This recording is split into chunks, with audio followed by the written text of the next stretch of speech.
ভয়ঙ্কর অভিজ্ঞতার সম্মুখীন বলিউড অভিনেত্রী সোহা আলী খান। ইতালিতে এক অপ্রত্যাশিত ঘটনা ঘটেছে পতৌদি কন্যার সঙ্গে। জানান, বিষয়টি এতটাই সংবেদনশীল ছিল যেন রীতিমতো তিনি বাকরুদ্ধ হয়ে পড়েন। সম্প্রতি একটি পডকাস্টে এসে সেই অভিজ্ঞতা জানান সোহা। সেখানেই তাকে জিজ্ঞাসা করা হয়েছিল কখনো তাকে প্রকাশ্যে ফ্ল্যাশ করা হয়েছে কিনা। উত্তরে সোহা জানিয়েছেন, প্রকাশ্যে তাকে অশ্লীল অঙ্গভঙ্গি দেখানো হয়েছিল। বলেন, এটা ঘটেছিল ইতালিতে।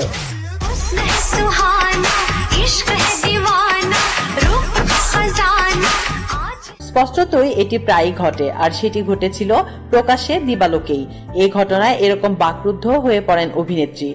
বলেন, আমি তখন ঠিক বুঝতে পারছিলাম না কি হলো এটা, তাদের উদ্দেশ্য কি আমি আর বুঝতেও চাইনি। সোহা আরো বলেন, তার পরিচয় ও পেছনের পারিপার্শ্বিক পরিস্থিতি তাকে অনেক অনিরাপদ পরিস্থিতি থেকে রক্ষা করেছে, যা অনেক নারী প্রতিদিনের জীবনে মুখোমুখি হন। তিনি বলেন, আমি জানি আমার জীবন আমাকে নিরাপদ রেখেছে। আমার সঙ্গে এমন অভিজ্ঞতা ঘটেনি যা সাধারণভাবে গণপরিবহন ব্যবহারকারী নারীদের হয়।